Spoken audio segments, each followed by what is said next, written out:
And I think we are now live. Good evening, all you lovely scale modelers out there. We're back for another Airfix and Chill here on the Mod 651 Models channel. And I'm here tonight again with some excellent scale modelers, I might add. We've got Captain VFC. Nice to see you, my friend. Hello, hello. We have Hamish with his dodgy throat. Hello. Hello. And then we've got Plastic Alchemist as well, who's considering his life choices using Humbrol on a kit, I believe. Good evening, guys. How you all doing? Yeah, brilliant, brilliant.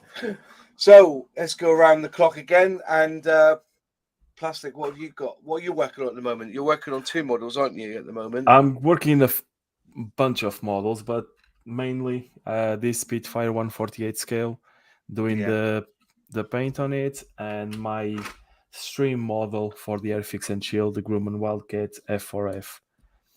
That's I nice, keep building. Yeah, it's just for the stream, nothing else. Yeah, that's it. Yeah, so every time you jump on, and is that a bit of filler on the top there? I can see. Yeah, it's a bit of filler. There's a bit of seam line. It's not that bad. I'm just being cautious because of the ghost seam lines, but goes together a treat. This is probably the 5th of the 6th one that I built. It's just one of those models that I run out of space on the shelf. I check it on eBay, and then once I sold it, I'm like, oh, I missed it. I need to build another one. But do you sell a lot of your models? Do you sell a lot of your models on eBay? Fair enough. There's a few of them. Once I start running out of space, I'll make a natural selection of them, and they go on there. I have sold 4 this month so far. Wow! 2 of them to France. So happy days. Nice. Happy days. Hamish, what are you working on? I'm working on my Hammerfast Cornwall at the moment. Just doing a bit of weathering tonight. Nothing too much. No. See, I believe that if you got a big vat of petrol and then just whack that over it and then add a flame to it, that's enough weathering. That's what you need, isn't it, for those sort of tanks? Probably, to be honest. You're just being mean today, mate. Captain VFC, what are you working on at the moment? I can see some lovely invasion stripes there. So I assume that you did you use the decals or did you spray them on naturally? These are brush painted stripes. Well, they were the whole kit was a white primer to start with, and then the stripes were built up in an odd order, but there is logic to it. So it was actually black first. Yeah. Obviously, everything else was painted, so they were all masked off whilst the camouflage was done. Then it was black first. Then it was a white mixed with a tiny bit of grey to replicate where it would be over the grey, and then tiny bit darker to go over the green. And you can just about, not in this light, but you can just about see up close where the camouflage was, with a different shade of white on the bottom. Fair enough. Unnecessarily complicated for what just looks like invasion stripes. But I didn't feel like giving these ones a go. You do, because I had a go, and I think if you look at my video, I think they went down bloody well. I think you did a very good job, and I was almost inspired by it to try and give it a go myself. And I thought better of it and thought, no, I don't really want to ruin a Tempest. Don't get me wrong. It was an hour of toing and throwing back. You put them down, you roll it out. Yeah. Oh yeah. The sew. I don't think I used the set on them. I just used straight sew. But what I found was they dry and they wrinkled to buggery. And then you shit yourself. You know what I mean? Yeah. And then I played with them, and then I thought I need to go to bed. And when I woke up in the morning, honestly, they just leveled, and that was it then. And that summed up to me why Airfix pulled out a blinder by going down the cartograph route for their decals. You do microsol and microset, or microsol and microset. I've got both with me today. Yeah. The best way to do it, I've been told, and I tried it myself and works, is if you pre-apply microset, apply the decal, and then microset on top of the decal, leave it for 24 hours. Next day, microsol, leave it, and they set a treat. Yeah, I think it was because I was panicking a little bit. That's why I faffed around with them a lot, and then just left them overnight with the microsole on them. And don't get me wrong, I there was liberal. I did wet them hard with the sole, and I was more worried that they weren't going because it was getting it in the grooves underneath the wing was the hardest bit. On top, piece of piss. It was getting them underneath, and then to be fair, when I put them on the gearing covers underneath on the doors, I just put down them with microset because they didn't need to be that accurate, did they? If you know what I mean. I just painted the doors as well. Yeah, I gathered you did. Yeah, I gathered you did that.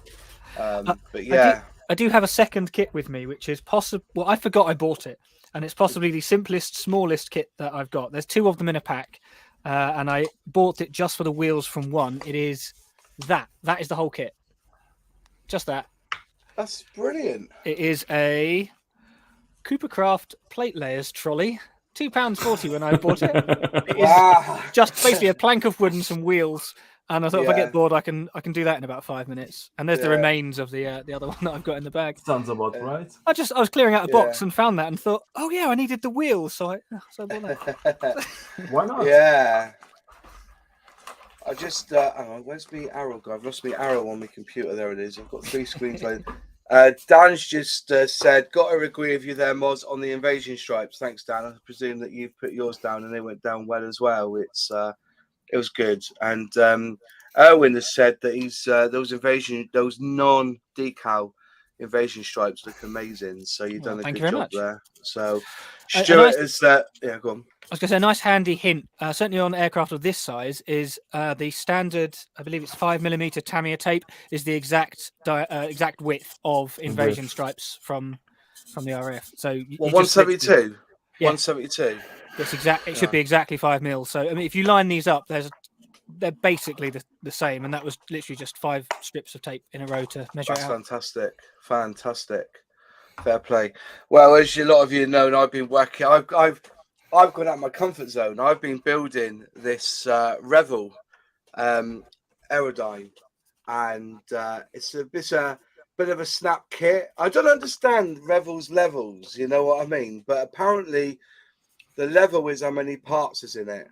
That's what I've now been told, because I thought level 3 was intermediate. I thought, here we go, we're gonna have some fun here.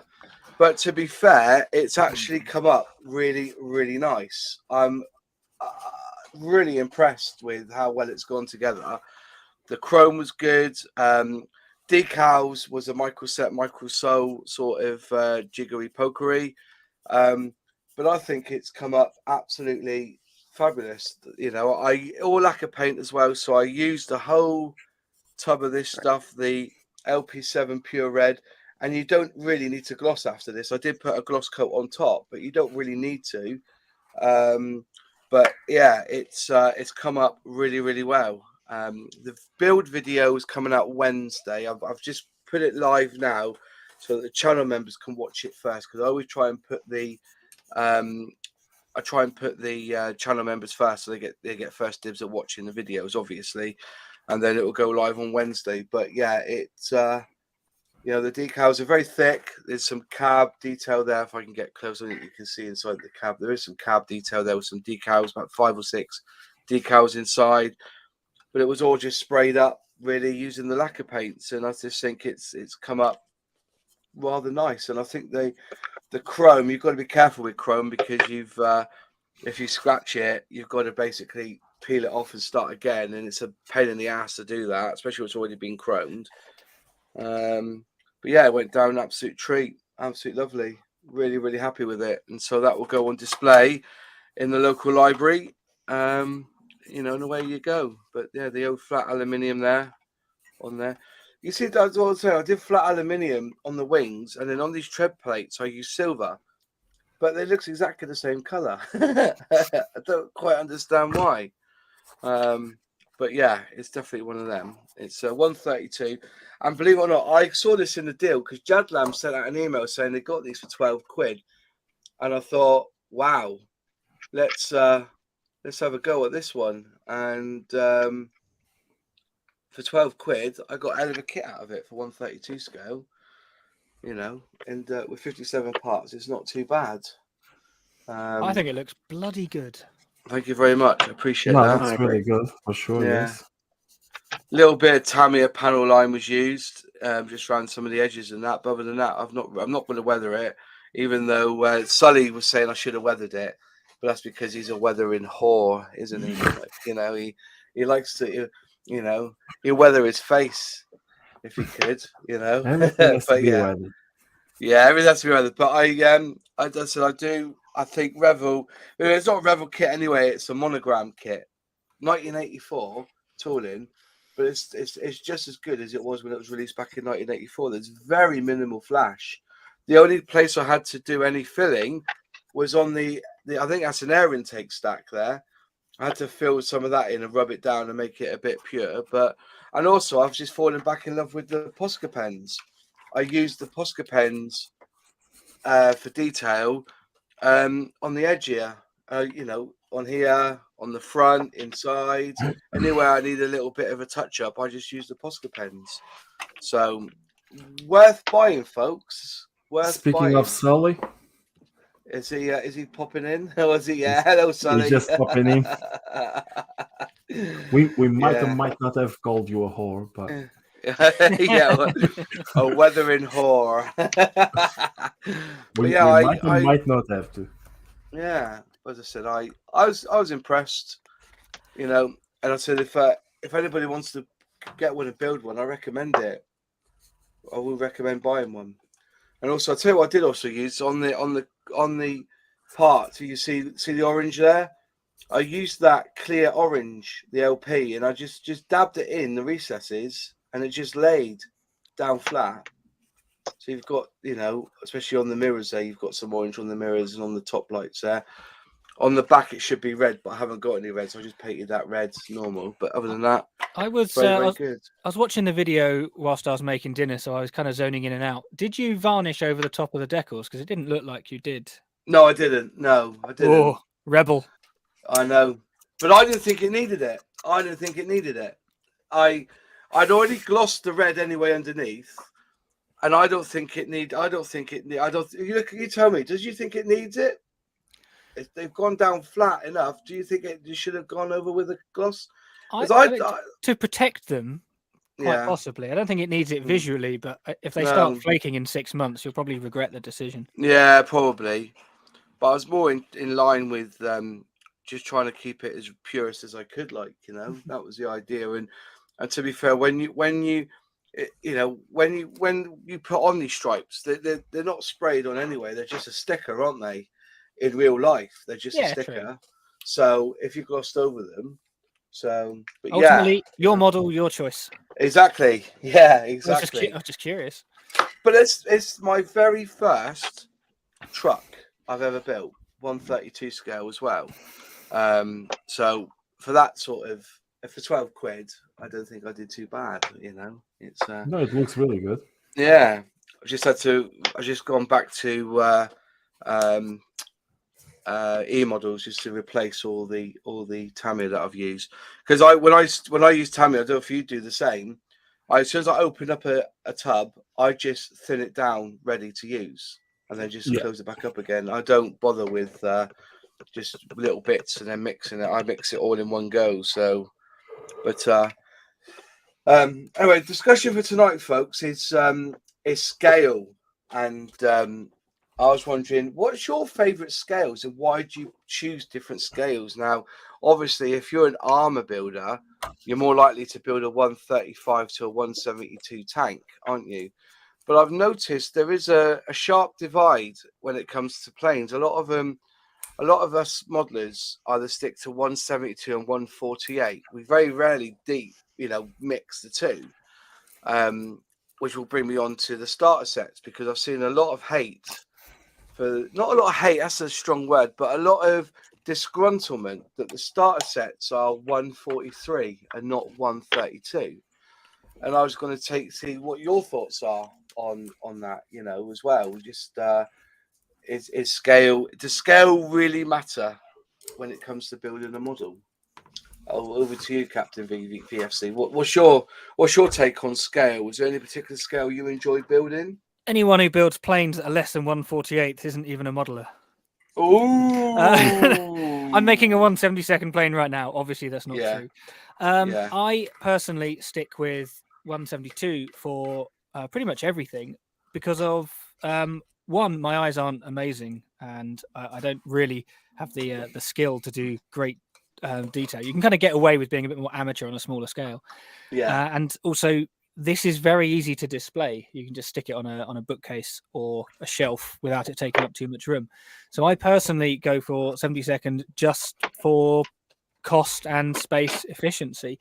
However, I really like, and if you go to sort of some aircraft museums and things, you often see displays that are done, and some of the stuff people can do with 24th or 48th aircraft is incredible.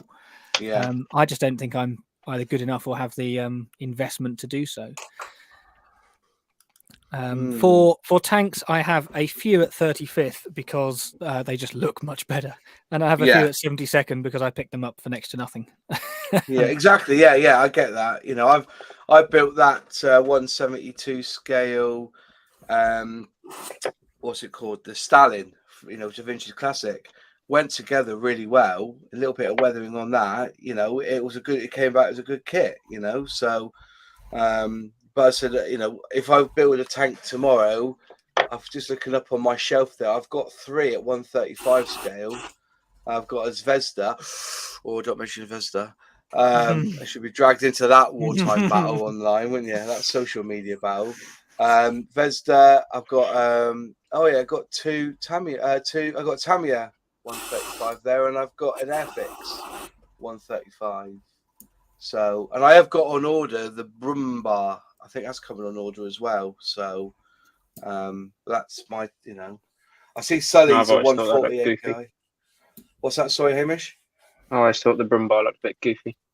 Yeah, it's worth it. I've got it on order anyway, and I know it's Academy with Airfix boxing and that, but hopefully they'll bring out their own tanks as well, won't they? Via Academy build. I'd also absolutely agree that 172nd is good enough or close enough that you can put it on your model railway, as long as I was saying before we went live, it's all about perception. If you stick 176th and 72nd next to each other, they look a bit ridiculous. But if you space it out a little bit, then you can definitely get away with it. Yeah. That's good. Liam just said the same. 172 for me is close enough to 176, so I can stick it on the model railway, which is a fair comment. Yeah, definitely. Ollie writes, for most stuff, I think 148 is a good compromise between size, detail, price, and space. Space is a big one for me because I don't have a lot of space.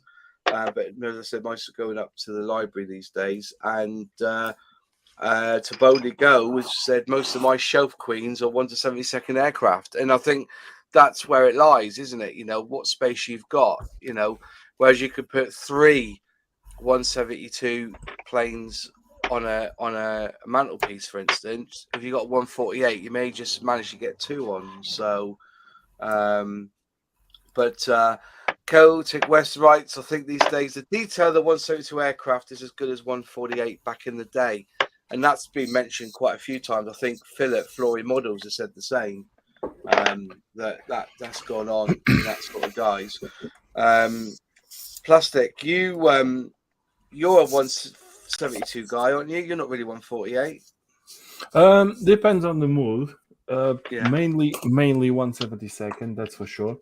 But I do the odd incursion on 48 scale and thinking on going on 32nd and 24 scale, but space again is a premium, so mainly 72nd.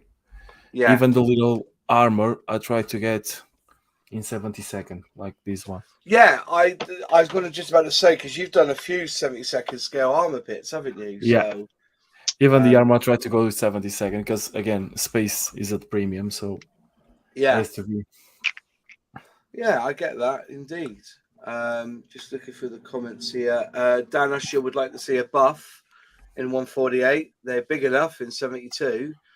If he goes, if I like the subject, I will build it and work out later where to display it. Well, normally that will be 3 little threads from a ceiling and have it off the ceiling. That sort of size, wouldn't you? You wouldn't put that in a thing. What size is that one? That's 148. 48, 148 by F23. So it's a big girl. It's whatever I feel like it. Yeah. And then I think after what I'm going to put up. Sonny just wrote, whose other half lets them put their models on the mantle? No, I'm just saying it was an example, all right, as a mantle. Liam H writes 172 RAF Tilly, and it looks massive compared to the rest of my cars. Whereas with planes, they don't look too odd when hung over the railway. That's a fair shout. Stuart, I'll do any scale depending on the size of the subject. A B132 BF109 is the perfect scale for me for that plane, and 148 for a modern jet. So yeah, I get that. I do get that indeed. Then it's there's more about the size of the end product, isn't it? Literally just how big is the final shelf space. Yeah. See, a lot of people here have got their discussions. Have got their choices. Taggers has written, I only really do 148 scale for fighters. The majority of my kits are 172, mainly due to size. So yeah, it's very much that. But the thing I've got. Oh, hang on, Matt's just popped in. Oh, yeah, Matt, I didn't see you there, mate. Model Minutes writes, probably build mostly 172 because they are cheap and don't take up much space. But then I will build anything from any scale, and also you build anything that's given to you free as well, wouldn't you, Matt? The same as me. So that's not to be said. I know. I'm just saying because I've got 2 kits arrived this week. Well, the parts 1 to 2, 3, and 4 of Ford GT. And the parts for France, what's he called? Rossi's bike from Diagnosti. Those expensive kits. They've now sent me their kits to build. So I was going to start them. But my gutting thing is it's going to be 2 years before I complete it. And that really does fuck me off. That's the one thing. The money puts me off. But the fact I've got to wait for them to send me the parts over 2 years gets right on my shit. It really does. That grits my shit. I've got the boxes here, and I can't really start it because part 1 and part 2 is a tire and a brake disc. Or what the frig am I going to do with that? It's practically a done. Brake disc. I know. It's crap. Makes itself. That's off the bike. Yeah, but I am going to. But so when I do the videos, I'm not allowed to mention the price of them. And I've just got to, tell them what I think. And I will put down the fact that, when it's an investment, it's a 2-year investment, and at the end of it, you could probably sell the model, But as I said, 2 years waiting for all the bits to come, it does quit my shit. My attention span is not that long. No, well, I've always said I'm a crap modeler because if a model takes me more than a month, I kind of end up filing it under B somewhere, So. So Hamish, what's your scale? What's your favourite scale? What do you like to use? I quite like 172 to be honest. You do you? Tend to where I go for. Yeah, that's most of the kits I've got. It's just easy. Most of the stuff there is quite simple. Can't go wrong. Yeah. No, and do you? This is a big question. If you do a 172, do you use the pilot more? Or would you use the pilot more in a 148 or a 132? Depends if I can be bothered to paint them, to be honest. Yeah, I gather it's not really to do with the size. It's just, can I be asked to paint them today? No. Do I want to finish it today? Yes. Closed cockpit, and that's about it. Yeah, that's it. Adam Boots, I mainly build 172 scale due to lack of space. 172 also has a large range of aircraft, including some unusual ones. Often I pick a kit just because it's unusual. Fair enough. I've got an unusual kit upstairs, the Virgin Atlantic flying thing. So that went around the world, whatever it was. So that's where I'm at. I've got to build that one at some point. That's 172 as well. The reason I can't to scale was that there's been a lot of discussion about why did Airfix bring out a 1 to 43 scale kit, and a lot of the scale modelers have turned around and said that's just a shit scale. But I've done a bit of research because I like to do my research, and believe it or not, 143 is massive when it comes to scaled cars, whether it's die-cast or even, model kits. 143 isn't going anywhere, and it's been around for years. Hella, over the years, have released 47 different types of 143 scale kit. Airfix roughly 16, but that could include some of the Hella kits as well. Revel have released 7 143 scale kits, and AMT, which is American, 43. And and I kind of got the impression that maybe this is why Airfix went down this route, was because they now embrace within the Hornby umbrella diecast. And some of the biggest diecast collections out there are 143. You got your Oxford, your Vanguard, your Barago, Dinky, your mini champs, your Matchbox Super Kings, and even Tamiya have a small range of pre-built 143 scale cars. And O gauge, I think you're right, Captain, was 143 as well, wasn't it? Because your dad, was it your dad at 143 Railways we discussed before? My uncle has a rather splendid garden railway, which is O gauge. Yes. You can see it on Google Maps. Yeah. Oh, can you? Is that one of the wonders of the world? Like you can see, like you can see the Great Wall of China from space. You can just type it in the search bar, Captain's Uncle's O gauge railway, and boom, straight there. Yeah. Yeah, Model Minutes has just mentioned that as well. That and to Bowley Go also. And perhaps Hornby are going to go back to O gauge, and these cars would complement it. Well, I've had an email today from our friend Dale at Airfix HQ, and so I asked him. I wrote him an email, and he basically broke down my questions back. So. Hey Mars, see the below, hope this helps. So I wrote, do you have a reason why you went down that path for 143 scale? And he's written back 3 bullet points. Okay, going 1 to 43 scale helps keep the cost / retail of these products as low as possible. $14.99 versus a 132 scale car, £26.99. So I suppose development of the tooling, I suppose. The plastic that's used, the decals will be a lot bigger, won't they? Then you've got factor in packaging. Yeah, you're basically 1/3 more, really, isn't it? If you $14.99, well, yeah, nearly £10 extra to sell a new starter set for £26.99. We believe, he writes, that 1 to 43 scale is still a manageable scale for beginners. Any smaller becomes quite tricky. Any larger, and we have to increase the RRP on a range that's particularly price sensitive.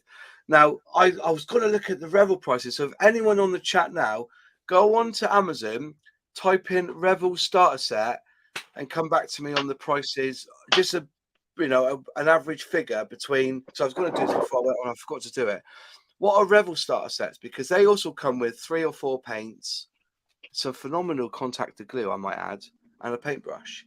And just let me know. It's a 172 scale kits, and then have a look at their starter sets for their cars. Just come back to me on their pricing if you can. Most items are subject to royalty license agreements. Cars are certainly within this category, which is another cost to manage. And as a percentage, this only increases with the RRP. So basically, if with E-Type, just say for instance, at £14, so you say at £14.99, say say for instance, £14.99, they get £1.50. If they do it at a bigger scale at 26 quid, they're going to get £2.70. Do you see where I'm coming from? Just say I'm not saying that's what they charge, but you can imagine that's the sort of difference in price, isn't it? So yeah, it's very much like that. And then I wrote, I've done some research and know that 143 isn't foreign to Airfix, as you've released a lot of kits in that scale. Hella, even more. He writes back, correct. Hey, there you go. 1 point for me. And then it goes, I know diecast is very much 143 with Vanguards and Super Kings, so Matchbox are that scale too. And he writes back, this didn't impact our decision on scale. Our kits are designed from scratch and have not yet shared any Corgi CAD data and are unlikely to. So basically, the two companies are separate, and whatever information that Airfix have got, Corgi don't get. And I suppose vice versa. If Corgi want to build a car in diecast, they've got to get out there and do their work themselves, do their research themselves, get the scans done themselves. So I'm presuming that's really the case of that. And then were you trying to hit that market? So the market of the diecast. And he says this, and I think this really sums it up quite convincingly for me. Starter sets are aimed at the recruiter market, but with the existing modeler in mind. They make wonderful models and do not lack in detail. The part count is kept in mind, and small parts are molded onto others to try to reduce any fiddly elements. Kind regards, Dale. And I think that pretty much sums it up, doesn't it? You know, that's where the bottom line is on it. They're designed for the starter, but if you're like me and you fancy building one, you can go all in and build it to whatever sort of standard you want. And I think that just sums up where we are with it. I know Scum thinking 143 is a crap scale, but is it really? You've built the Bugatti, haven't you? Plastic, and you said that you really enjoyed building it, didn't you? It was a really fun little build to do. Yes, I did. Yeah, it was a really fun little build. I overcomplicated a bit too much because I want to do something different for my liking. Yeah, but it's a really fun build and a really lovely model to build, definitely. Yeah, fair enough. It seems a bit counterintuitive that like the Corgi and Airfix are not sharing scan data. But surely it'd be cheaper for the overall to share it. Well, I know that Dale did say at the time, I think, you know, that when it comes to licensing, it's easier for Airfix to get a licensing deal because a lot of the companies have already got licensing deal with Corgi. But, you know, to design a car CAD-wise for diecast must be so much simpler than designing something CAD-wise for a scale model. Because, you know, what's in a diecast? It'll be 2 bits, won't it? It'll be 1 bit of plastic with all the seats and everything, 1 bit for the window, and then the diecast, you know, body, if you see what I mean. I don't think, you know, I don't think it's what, you know, I think they've got to do it themselves.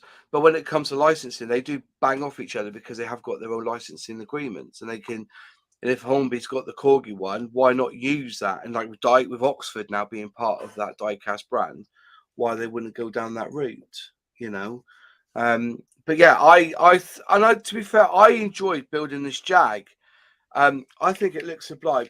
And if there's any, let's put this into perspective now. When I last spoke to Humbrel many moons ago, when I built the starter set Jag using just spray cans, I queried with them why I couldn't get the Humbrol British Racing Green in a spray can. And they came back and said, we've discontinued it. The only way you're going to get it now is in enamel tin. And I said, well, that's bollocks. You're about to release, or Airfix is about to release a 143 scale starter set. You're going to have surely some acrylic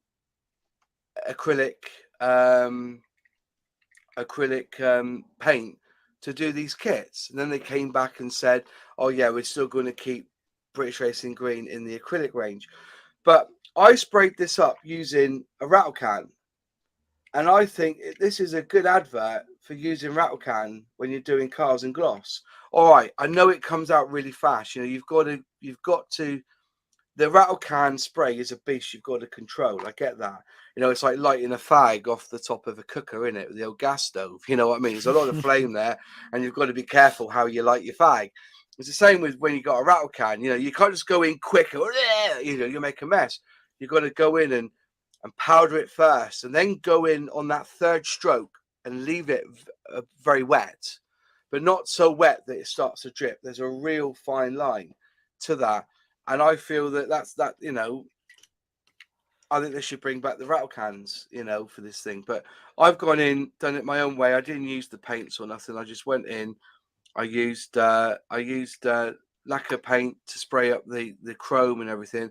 And I think it's a perfectly good tool, a good toy. And because the wheels move, there you go.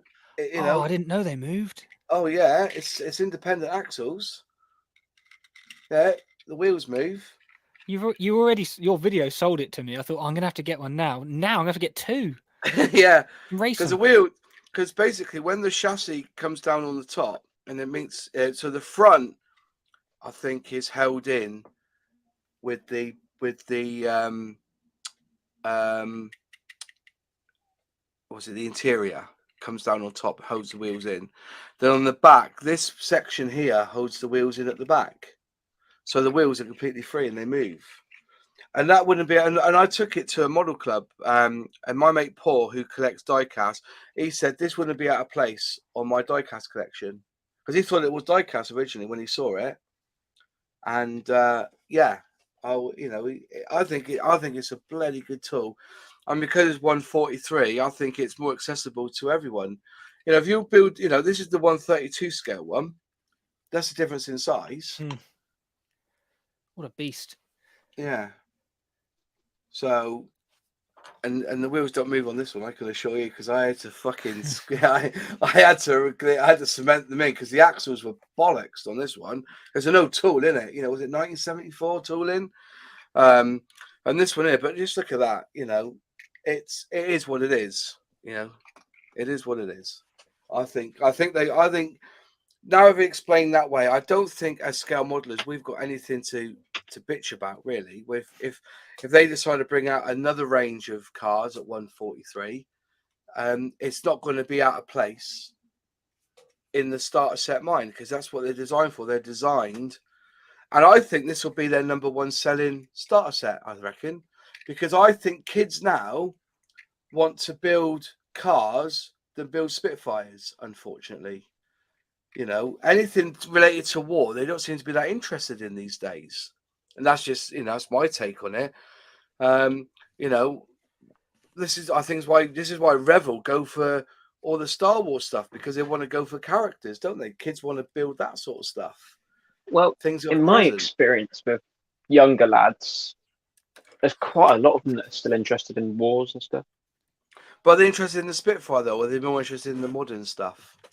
Well, it's a bit of both. They're mixed in. They're interested in some of the more interesting things. Like, have you ever seen the Westlands Wendover? I think we've memed about it a few times. Yeah. But there's stuff like that. It's stuff like obscure. They're not especially because everyone's got a Spitfire. Everyone's got a Messerschmitt. Everyone's got everyone's interesting. Spitfire. Yeah. Yeah. Sorry, a few Spitfires. Thank you. My apologies. Yeah. I know. I just, I think that, if you bought a Jaguar at Christmas, you're going to get dad there and granddad with their grandson or their son looking forward to build. I would love to do a test. I'm going to do it, actually. I'm going to buy a Spitfire and a Jag, right? And I'm going to go to one of my nephews or one of my godkids. I'm going to say, you've got to pick one of these to build. Which one you're going to pick? And just see whether they pick the Spit or the Jag, just to see how they get on. Both starter sets, and just see which one they'll pick. That's what I'm going to do at Christmas. Jag will be easier. Jag will be very easy, very easy. Well, the new Spitfire starter set's pretty easy, to be honest. Yeah, but it's three. It's minimum of 3 colours, isn't it? Red Arrow is only one. I'll speak of which. If you want to see how the Bugatti came up, okay, let me just read that comment. Showing that off all the time. God, I know. Oh, there goes the mirror. Look at that chrome. Did you paint the chrome on? Did you? Yeah. Yeah, the chrome was painted by me. So was the wheels. They've been painted. Yeah, all painted by me. The red, the black. This is the McLaren black. This is the red from SMS Paints, and that's how it came up. Wow. If you put a bit of effort, you can get a very, very decent kit. Yeah. And you sprayed that, yeah? You didn't use the paints in the pot, did you? No, that's all sprayed. That's all lacquer paints, 2K varnish. So yeah, it's the proper car guy stuff. Yeah.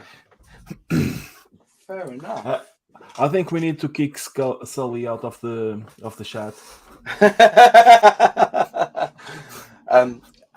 Adam Boots writes, if you do it right, you can get a decent shine by brushing. Working on the red hours Nat, currently painting the red, and after 4 thin coats, I have a shiny red with minimal brush marks. Fair enough. Fair enough. I sprayed that one. It's not shiny, but it's nice. But yeah.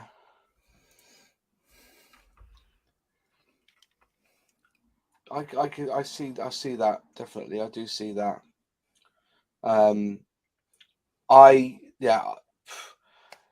That's another thing. It's time as well, isn't it? You know, doing four thin coats takes a hell of a long time to do as well on a kit, doesn't it? Yeah, but all depends on what people like to do. Like I couldn't brush even if my life depended on it. Yeah. I'm not a brush guy. I love my airbrushes. I can only do airbrush, and that's it. But I do admire whoever gets those results with a brush. It's a technique. It's a mastery on its own. This is all brush painted. Yeah, there you go. I couldn't do that. I'm just too lazy. I can do this with umbral paints, but I can't paint that with a brush.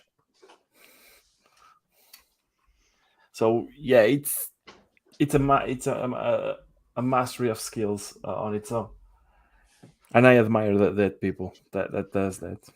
Yeah. Oh yeah. I've seen some amazing brush paint. Well, any model that you've seen, I was just trying to find that little model I had. There was it. I remember this is one of my builds. I just got out of the attic actually. So just yeah. But I remember this is all brush painted with enamel. Must have been 1990s. I can't even remember. You see it's damaged there. It's been in storage for years. But this is all painted on. And I think I got a pretty good finish painting it back in the day. Oh yeah, you did. You know.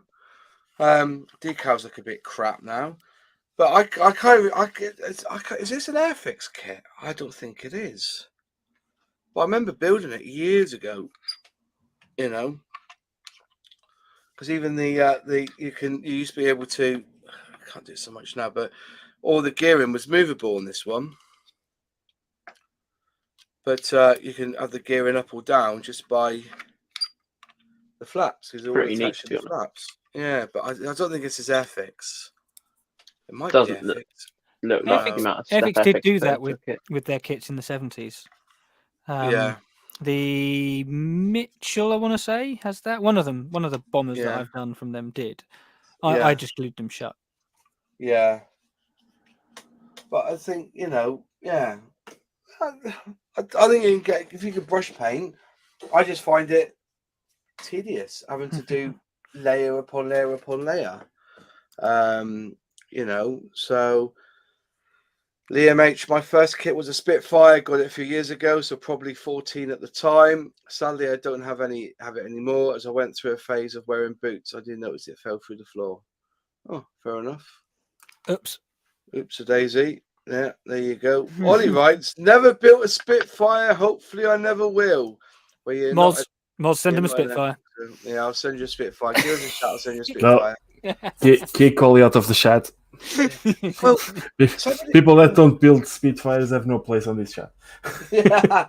Well, that said, go on.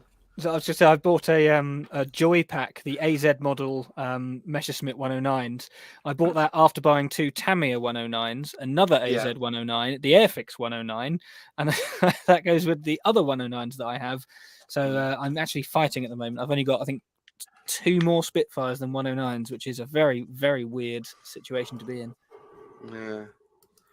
What do you guys think the next lot of starter sets will be? Because they release like 2 or 3 every year. Because last year they released the Spitfire and the Red Arrow. Yeah. Mustang. The year before was the tanks, and this year was the cars. What do you think's coming next year?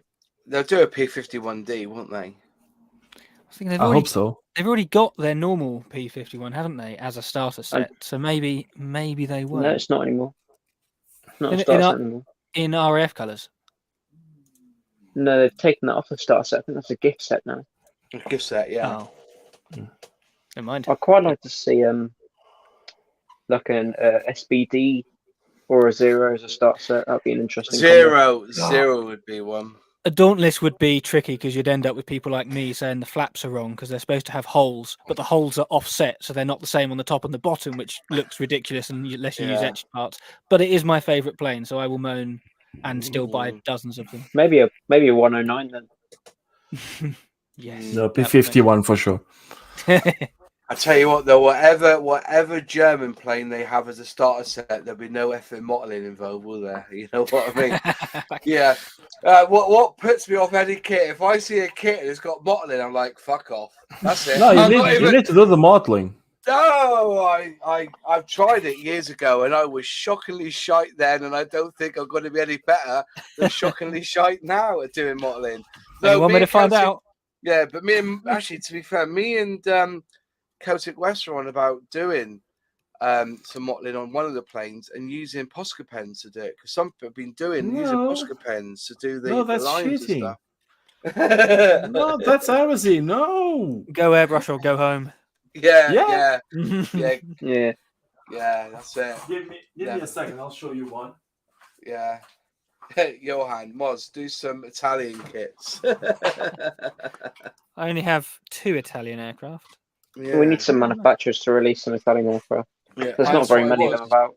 Yeah, the Fiat G50, wasn't it? Because that's modelled. I've got I had this in the stash, and they released it as a vintage classic, didn't they? So, I wonder how well they did on that one. That vintage classic. I shall hide the tail on this one. Yeah, please do. Oh yes. I need to build a 262. So mine hasn't been touched since the stream 2 weeks ago. See, look at that. I don't know. Yeah. Practice makes perfection. That's all I can tell you. Yeah, I get that. But I mean, I'd say practice makes improvement, not perfection, because nothing's ever perfect, really. No, nothing ever is. They weren't even perfect on the original plane, were they? No. Making this Tempest makes me think that it is the perfect kit. What, for doing that? Just in general, this has been an absolute pleasure to build. Yeah, I've loved it. I loved when I built mine. I look back on that with such fond memory because it just there was little filling involved. The way that the wings fitted to the fuselage was in itself just an absolute dream. It's the first kit in a while that I've been coming home from work going, oh yeah, I get to actually go and sit down and do some modelling again. Yeah. It was and I've had no fit issues. So if you've watched videos where somebody said, "Oh, we've had there've been fit issues here," it's because you're fucking ham-fisted on it. Just it fits. It just fits. Don't be so ham-fisted. I had one issue which was on the intake at the chin, and it's because of the way that I clamped it after I glued it, and then I had to go and sand. No, that's a manufacturing fault. So. Oh, it's manufacturing fault. Yeah, yeah. Oh, it's a beauty. Yeah, that's right. It doesn't fit proper first time. It's a matter. That's right. It's definitely Airfix fault if we don't fit first time. I'm actually going to go and buy another one and a Typhoon to go with it. Yeah, you'll enjoy the Typhoon as well. Tempest. I've made the Typhoon before, but it has enamel paint, and enamel varnish does tend to yellow. And even after just a couple of years, I already don't like the yellow D-Day stripes. That's a shame, isn't it? It's fine. Just means I get to make it again. It's about what you enjoy, and I enjoy the making more than having them sit on the shelf. Well, I've always said I enjoy the actual making and the decaling, I don't enjoy the spraying or the painting. That's what I know. This is why I cheat wherever I can. You know, I prefer the build over the painting. Yeah, Sully likes the weathering, doesn't he? He just likes the weathering. You know? I go through phases. Painting over the building. Yeah. Together we could make a kit. Yes. I build it, get Sully to weather it, and then that'll be done. Yeah, definitely. That's what I'm going to do next time. Yeah, you have to get Sully to weather it. Because I'm not a fan of weathering. When I do put a bit of weathering on a kit, it's basically I use fluorine. I can't knock it. I love it. It's fluorine models, brown wash, leave it to dry.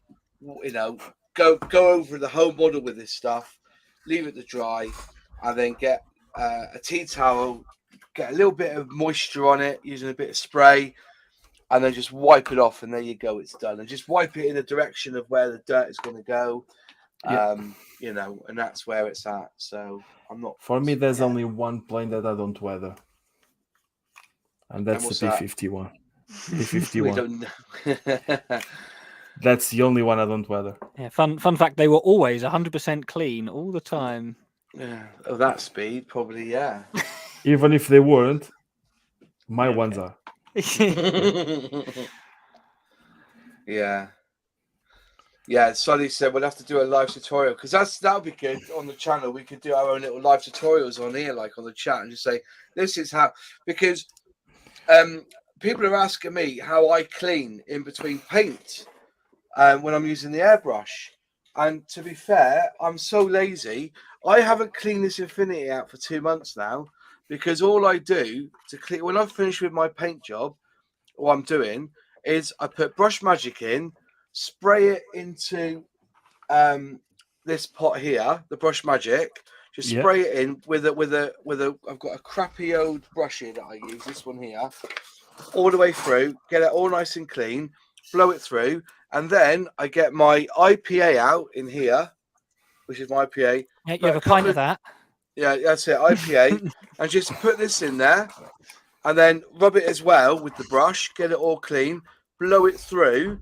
And then put another couple of drops in, spray it through. So you've got a little bit of IPA in the bottom still, and that's me done. I don't strip it apart at all. And I haven't stripped this one apart for 2 months. Though I'm scared to strip it apart because the last time I stripped it apart, could I get the bloody thing to... I remember talking to you guys, didn't I? I kept getting back up. It was coming back up into the fucking pot. Like, come on! Just bring! What have I done wrong? I took it to bits. I took the innards out and everything. So I was that afraid to do it again, but I haven't cleaned this out now for 2 months, and I can do it in like 2.5 minutes. From finished brushing, I think people spend more time cleaning their brushes than I do my airbrush. To be fair, but that's where it grows. That's I just don't. So I'm going to do a little chat on that one at some point. But also, what I need to know is I've found this in my stash. I must have bought this when I was pissed one night on Amazon or something. I've got a Bat Sharp airbrush here. I've never used it, but I need to know is what needles in this, because I don't. How would I work out the needle size in this? Because I know on Harder and Steenbeck, it's to do with the notches in the back, but I wouldn't know what the size of this is. Where did you measure to find out the size of the needle? Does anyone know? No takers on that. Which one is the model? Most doesn't say. It doesn't tell you what the model is. It just says Bat Sharp on it, and that's it. There's no numbers on it. No nothing. Seems like a 183. If I'm not wrong, they are standard with 0.2, not 0.3. Is it 0.3? Is it 0.2, 0.3? I think I can have a quick look. Because I thought if it's a 183, then if this is a 183, that's a 3 mil. That's a 0.3 mil because that's what the 3 is at the end. A 182 is a 2. Is that right? With Bat Sharp? No, because I have the 186 and I have all the needles. I have the 2, the 3, the 4. Okay. But I'd love to know what needles in this because my Evolution, I've got to get a new 0.4 needle for that one because it's buggered. My Ultra here, which is this has got a 0.3 million. I think it's got 0.3 in this one. Is it? That's a 2 mil as well on this one. No, it's not 3. It's a 3 in. That's 3. That is 1. Yeah, 3. That's 3 in the Ultra. I've got. What if I could do with a 4? Because I said my Evolution, the needle's buggered, so I've got to get a new needle for it. Can I see the butt sharp again, Moose?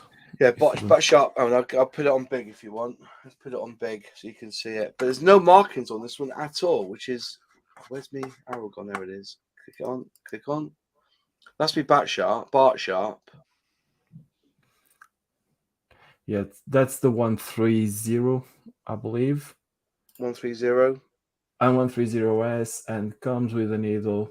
Does it come with a spare needle or just comes No, with one? Just one needle. Dual action fit 0.3. 0.3 in this one, is it? Okay. 0.3, yeah. So I could use this one then for gloss, then, couldn't I? 0.3 for gloss, yeah. Okay, I'll write that down on. Where's me Sharpie's gone? Let me get my Sharpie out. Hang on. Where's my Sharpie? So write it on there actually. 0.3. 0.3 needle. I have the Bat Sharp website on my savings as I'm affiliated with them. So, have you used their airbrushes then? Do you? Sorry? Do you use their airbrushes? Yeah, I have the 186. Right. So I've wrote that on there, 0.3 mm, because I'm going to have a go at it, because something, was it Scale Hanger 182? He uses Bat Sharp, doesn't he? Yes, Bat he Sharp, does, it's called. But yeah. So I must have been pissed one night watching one of his videos thinking, I'm going to buy one of these. And I've had it in the stash, and I've just found it today, because I've been up in the attic moving more stock around and everything. But that's the fairly original decent. one. Yeah, they are fairly decent airbrushes. They're an arse to clean, aren't they? Not really. Can clean them nicely. Yeah. Yeah. But this is my first ever airbrush. This was the Ultra. Never looked back. I know I had a Neo as well at one point, but the Neo's in bits. Ruined that one with enamel paint. Never got that to work again.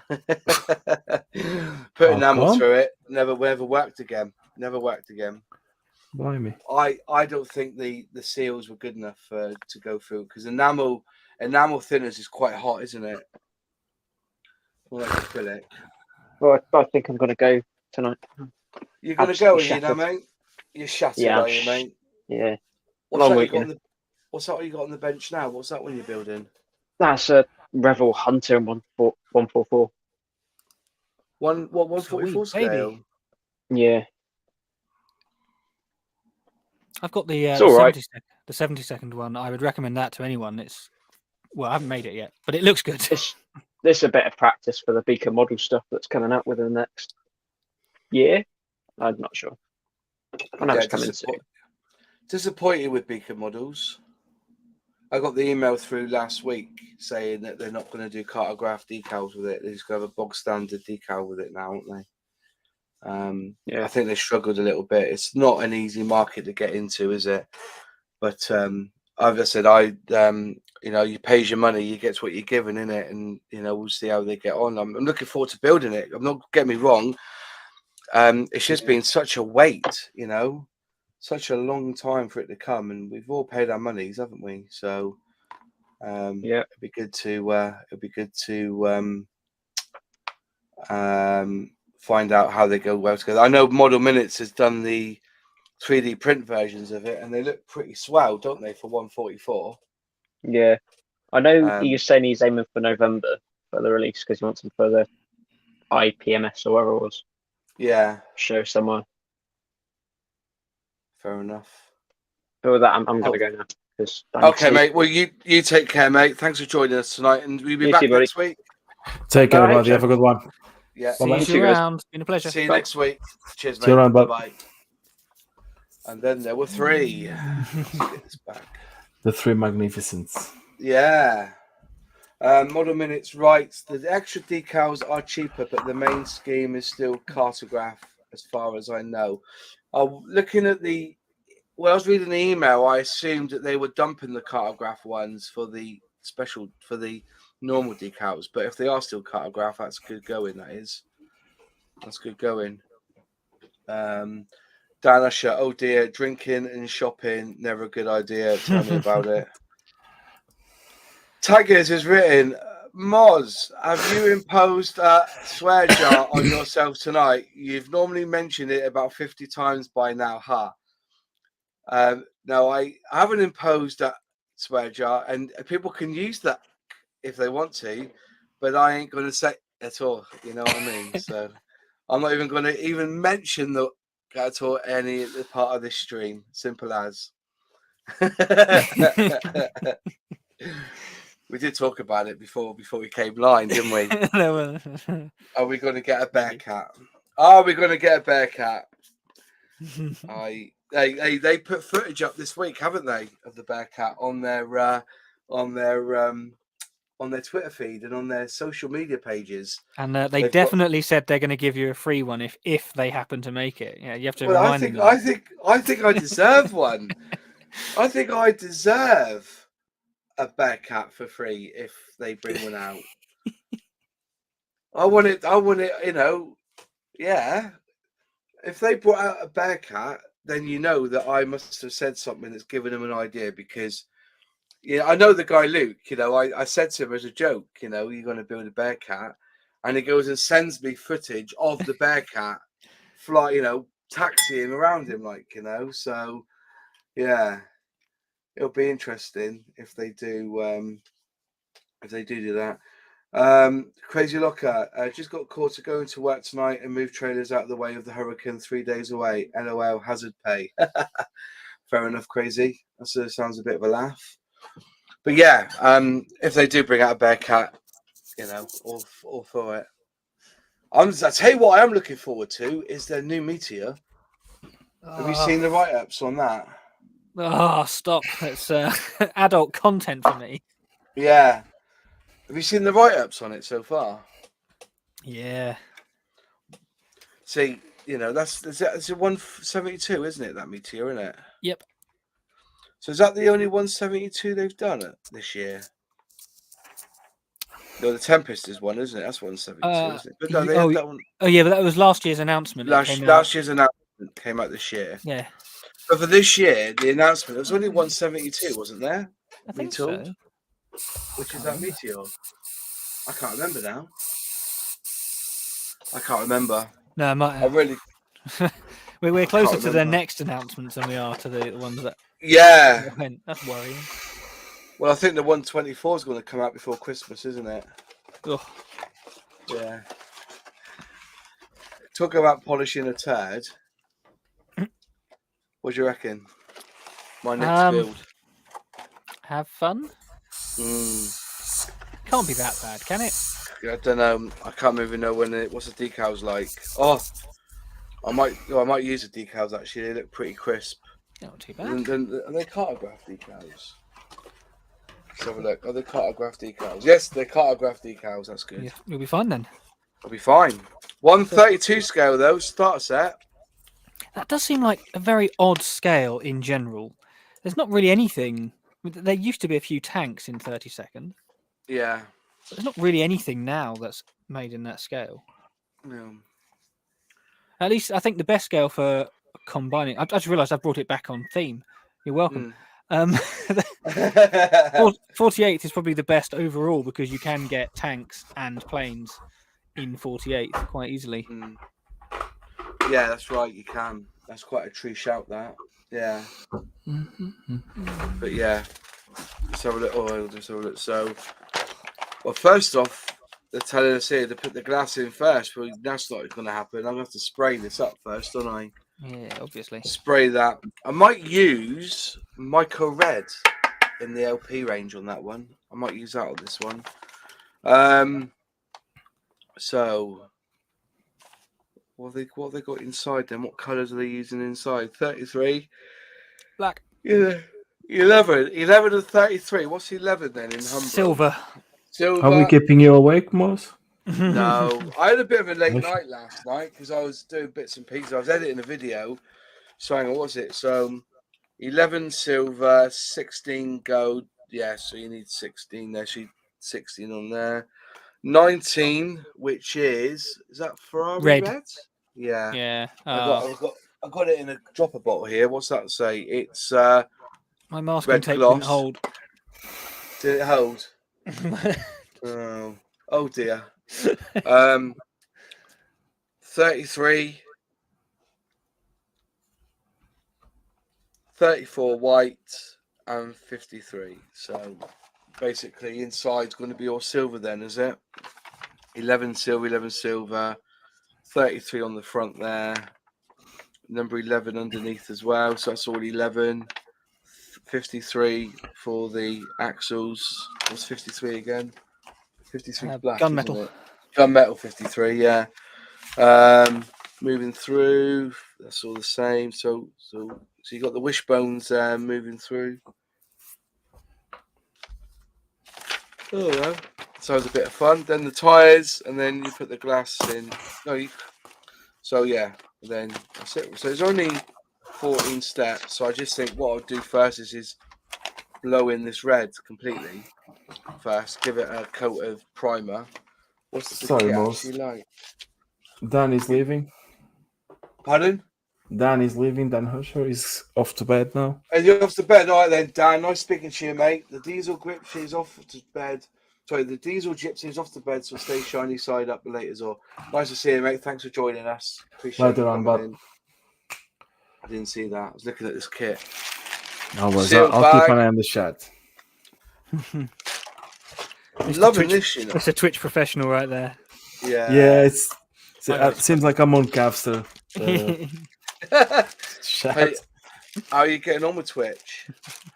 Doing well, mate. Doing well. We had some crazy guy going around and helping the stream, and yeah, we are on average of 13 viewers at the moment. So brilliant. Can complain. Yeah, don't complain. YouTube is still growing as well, which is good. So yeah, I'm on the right track. Yeah. Between you, Matt, with the shout outs, my short, it's been a great week to say the least. Oh, great. The shorts are doing really well for me at the moment. Sometimes they just pop, and sometimes they don't, you know. But when they do pop, I'll get half a dozen subscribers from doing the short. That's what I'm doing, yeah. Oh, I need stronger tape. Is it gone again? I need to do another experiment today, but I'll let you know later on if it works or not. Okay. I think I found a sweet spot on the hour to publish it then. But... yeah. Oh, let me know, because on vidIQ they tell you that as well, don't they?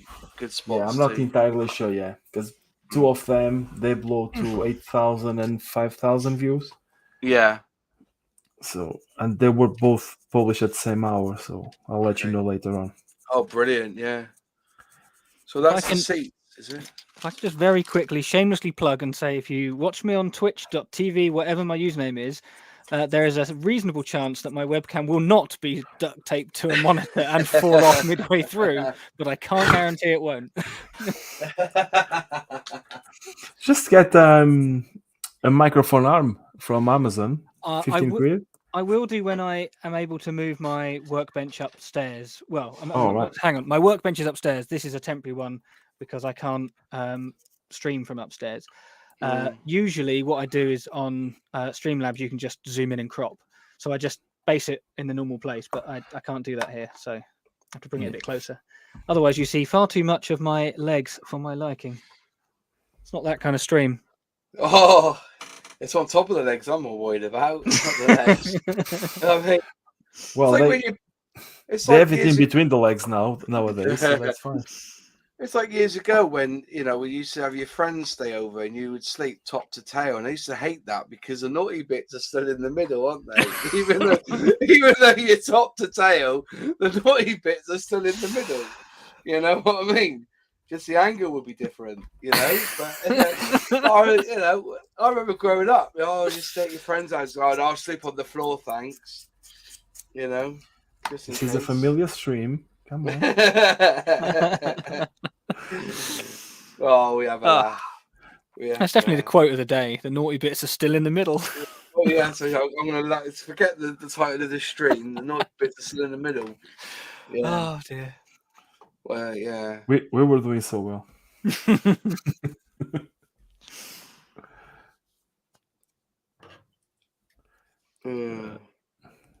I've got somebody just wrote on Reddit about my my truck there. They said that the white stripe decals kill it somehow, especially on the screws and the box over the compartment door. Such a pity. I would have gone the extra mile and painted at least the white stripe. Sod that. Have you seen the black stripe that goes around the white stripe? Tell me. Would you spray that black stripe on as well? Of course we would. No, shite. None of you would do that. Of course we would. You would never have got that black stripe. Nah, but I don't believe you. Talking shit. No, I'm not. I wouldn't. I spray my insignias. Oh yeah, I know you do. You've got that cutter, haven't you, as well, to do all the that's my next thing. Captain, if you want, do you want to link your Twitch my Twitch account? Tweet. Yeah, put it in the chat. Tweet. Have I got you down as a moderator? I think I have. So I don't think so, but just speak on there, because surely you should be a moderator, because then only moderators can link their channels. That's the idea. Oh, I see. In which case, it is important. Yeah, I'm sure I had you down as a moderator. If you post something on there now, and I'll add you as a moderator. All right. But yeah, if you just put your Twitch there, and people can then go follow you. Because I think lots of people here. I think lots of people follow you anyway, Plastic, don't they? So yeah. No one wants to go to the extra mile and weather. Yeah, weather it. Yeah, weather. There we go. Right. Sorry. Now that I'm back, not sellotaping things. Yeah. Have you put that in the chat, and I'll make you a moderator, and I'll you can link it. Paste. Enter. Are you in? There should be a delay. I don't lose my little cutters, do I? I quite like that. No, you get your cutters. You keep your cutters. Yeah. Definitely. The cutters go alongside it with your spanner. Right. I can't see it just yet, so hopefully it'll come through in a minute. So again, I'm in no way affiliated with Airfix, but everybody buy this Tempest. Yeah. Buy the Tempest. Buy the Tempest. I need to buy a mosquito. Have you bought one? No, I need to buy one still. Oh, but I have a big headache coming through. You know the Devonshire? Yeah. Oh, yeah. Yeah, I got the photo etch for it. Did you? Good. Yes. Come across to the dark side. It's on the way. It's on the way. A turd. I'm gonna regret my life choices even worse than Umbral paints. Was it as expensive as the kit itself? Not. I didn't thought it was that expensive. It was £12 something. That's pretty good, actually. For the set, yeah, it's quite good. Yeah. Having in mind that it's not is built specifically for that model, I didn't thought it was that bad. To be, I was expecting a lot more, but when the guy sent me because this is online shop, and you send the email to the bloke, and the bloke goes, yeah, I sent you an invoice. It's not even you buy add to the cart. It's just send you the invoice through. Send me the invoice. Yeah, I dispatch it. So I'm hoping this can get it, so we can get back Devonshire on stream on Twitch. What is that kit like anyway? Because I've got it here because I got it free at the same time as you, didn't I? What was it like? Is it an alright kit or? Do you really want to know, Moss? Oh, don't. That's another odd scale, isn't it? 600th. Is it 600 not 700? No, it's right. This is what my beloved followers on Twitch made me build. Because they love me that much. So this is the hole. Oh, what are you talking about? It looks bloody stunning, that does. You just glued that together, didn't you, with a bit of chewing gum and spit? This is one of the towers. That's the island, is it? Yeah, one of them. The guns. Not looking too bad. And that's pretty much it. There's another aisle. Yeah. and that's pretty much it. That's not looking too bad. So it has gone together quite all right then. Much filler used or? No, not much at all so far. But there's no railings. There's no nothing. Yeah. So I decided that because they made me suffer, I decided to impose some more suffering on myself. Oh. So I got a photo edge. So tell me the truth. How are you getting on doing the plane using just Humbo products? Come on, let me in. Go on, tell us. How's it going using the Humbo and spraying the Humbo acrylics and that? It's harder than lacquer. Yeah. Let's put it that way. They are not bad paints. I can show you closely. If you see, this has all been sprayed yesterday. Yeah. The camo, and the only thing is that, like, this part here was quick one. It was just open the airbrush, off we go. 10 minutes was done. Yeah. This part here, I spent good part of yesterday afternoon with it. Wow. Mainly because I'm used to do freehand the camos. Yeah. Yeah. And with this paint is impossible. It's so absolutely and utterly impossible. You can't do freehand with the acrylic, you're saying? No. And I had 0.4 needle on my Evolution. I have flow improver and 50-50 ratio. I increased the pressure, I decreased the pressure, I increased the dilution, I decreased it. I've done everything possible. They go well once they are settled in. They go well. They're absolutely amazing. They look stunning, you know. Yeah. If you didn't know that this was Umbral, if I didn't tell you, probably would say that they were lacquer still. But it's tricky to spray them a little bit still. Yeah. But manageable. Still have the colors here, so that people don't think I'm cheating. No. Yeah. I have them here. No, and I have the video of spraying them. But yeah, it's touch and go. The blue underneath went really well. The dark brown went fairly okay. It was easy to spray. The light brown was the tricky one, but again, it gets on with it. The only thing I'm dreading now is the varnish and if it's gonna hold the enamel oil, but we'll see how it goes. We go along and we try to keep experimenting. I have a few experiments on the way at the moment, so I have some chrome paints on the go as well. Yeah, that's nice. That is stunning. I love a good chrome. Do you know what I mean? Yeah. I think if you get a good chrome, you want to love it and embrace it and marry it. You know, get it to work. Who's that paint from? I think I need a lot of that in my life.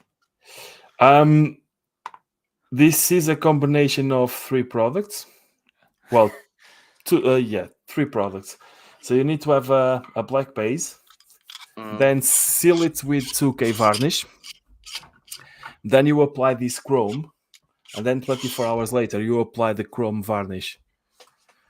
Wow. Yeah, so it's quite intricate. Is there a way that a lazy person like myself can just not do that but get the same finish? Yes, you can get it with with AK Extreme Metal. Give me a second, I'll show you. Bloody AK again. AK. Yeah, not ideal. I'll show you this one. Oh, I remember that one. That's nice. I do have a lot of drunken purchase Mustangs to get through, and at least bare aluminium. If you are careful and if you are willing to experiment a bit, you have the Vallejo metal color. Vallejo metal color's good. Yeah, you can get a decent result with them. It's not cheap. I can get it at my local model shop. Yeah, but the results is really good as well. I think this one was I want to say this one was AK Extreme. I can't remember now. Cool. I think it was AK Extreme. That is a bit. But this one doesn't. Yeah, this one doesn't go anywhere. It's the big beautiful doll in 70-second scale. Wow. So it doesn't go anywhere. This is mine. Yeah. It's my beloved. I can build more, but not this one. You've not put that one on eBay then, no? No, this one no. That's a good shout, WA. Is that Wit Out 92? That's a good shout, that. Yeah, Queen's there. The Mr. Colour Super Metallics can do that as well. I've seen a few modelers use that on YouTube. Yeah. But can you get it in this country? Because Mr. Colour's hard work, isn't it? To get in the country. I think Plasma only does Mr. Color with silver. Yeah. I think the Ducati that he have done, he done it with the Mr. Color metallic, which looks absolutely amazing and stunning. So yeah. You know what, this Tempest has been so enjoyable. I didn't even finish my last slab of cake that I had before the stream. Better than really cake. Good. Cake. Either the model is really good or the cake is really rubbish. That was 78p from the co-op with a yellow sticker on it. Nothing wrong with that. There you go. It's rubbish. Cheap cake it's absolutely lovely. So. Cheap cake is still cake. Yes, still sweet. That's it. Yeah. We got Model Officer in town. Hello, Model Officer. Hope you're well. He's got a Sprue box, isn't he? Have anyone checked out his website yet? Sprue box. Yeah. Quite a good little website, that, isn't it? Yeah, I have a funny story with this store, but yeah, because he went through the same name as a friend of mine in Portugal. Okay.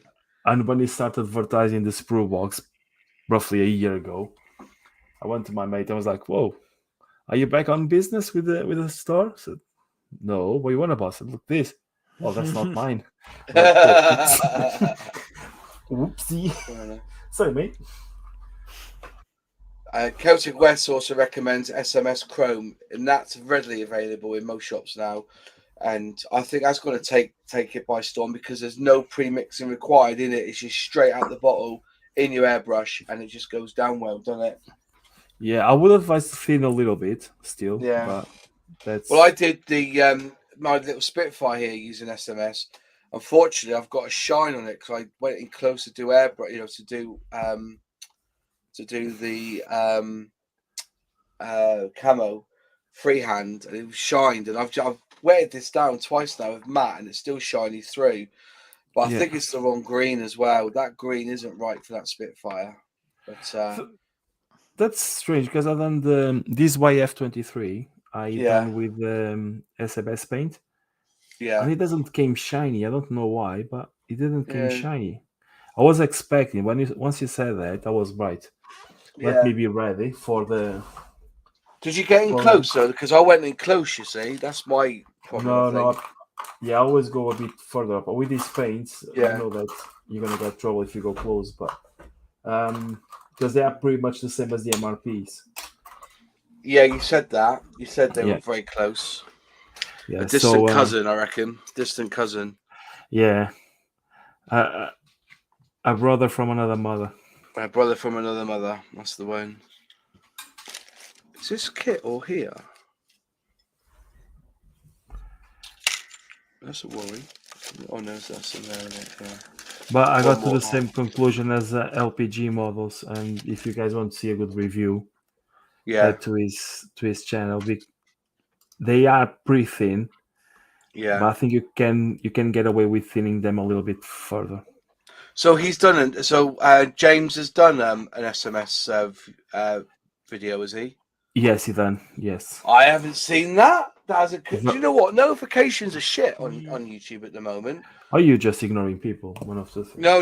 If I get a notification and I can't watch it that day, it goes on my watch later. And then after I've had my shower and I want to just relax and go to bed, I whack on the old iPad and I catch up on a lot of videos. The only one I don't tend to watch is his Plastic Alchemist. You know. Thank God for that. You don't lose much. I hear he's not very good anyway. Yeah, no, it's rubbish, man. It's absolutely rubbish. It's just always Spitfires anyway. Yeah, it's mostly shorts. So you'll laugh, but I keep getting stick from the guys on Twitch because I only build Spitfires. Yeah. On Discord, that's all I get. Oh yeah, you don't count. You only build Spitfires. So I have to veer for the HMS Devonshire and F-14 to keep them quiet.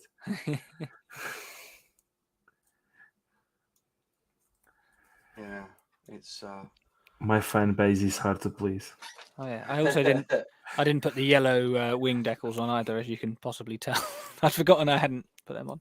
I just eyeballed it and guessed. Eyeball it. That's the way.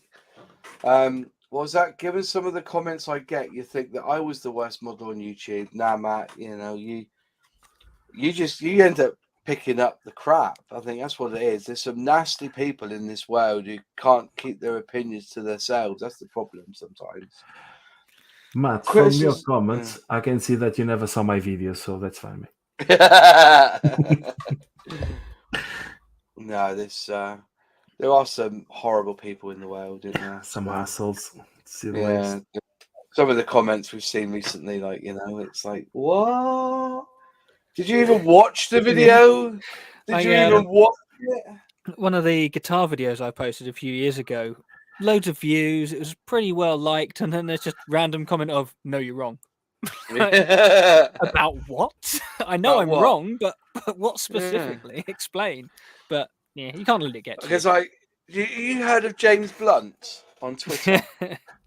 Because he can be really aggressive to some of the tweets, like, you know, and you know, like one instance, it was like, I think he put down, I don't quote me on this, but something like, oh, you scream like a bitch, and he wrote back, yeah, like your mum last night when I was behind her, and things like that. That's what he writes on Twitter, and you know, he gets quite passive aggressive, and sometimes it's needed. Some of these people, and sometimes Matt calls them out, and he does it so eloquently, and they haven't got an argument. You know, they haven't got an argument on this sort of stuff. It's like our beloved troll. Yeah. Your model sucks. Yeah, the beloved troll, yeah. Yeah. Yeah. Someone I watch, taggers. Someone I watch, he uploads 6 days a week, but on Monday it's not monetized, but the rest are. I never get the Monday one recommended, but YouTube, but the rest of them I do. Who is that person that does 6 days a week? Because I want to shake his hand, because there's no way on earth I could do 6 days a week. Is it Mighty Jingles? They post 6 days a week. Do they? I watch them. Yeah. In fact, they're the person that kind of got me into regular YouTube, and they did some model making as well. Fair enough. Briefly. Again, it's very much the energy that I get from this community, which is you don't have to be the best. Just do what you want, have fun. Yeah, have fun. Yeah, there we go. So it's Jingles. I've been a Jingles follower for years. Yeah, Jingles. What do you mean you don't have to be the best? You don't have to be the best, and you don't have to make Spitfires. Yeah. Just at the end of the day, just be honest with your mistakes and not blame the manufacturer. Yeah, I've guffed this a couple of times. Yeah. Well, it happens. Just be honest. Don't be, just get on with it, and just embrace it, because I said there's no perfect Muslim on it. What's that? Is Sully going now, is he?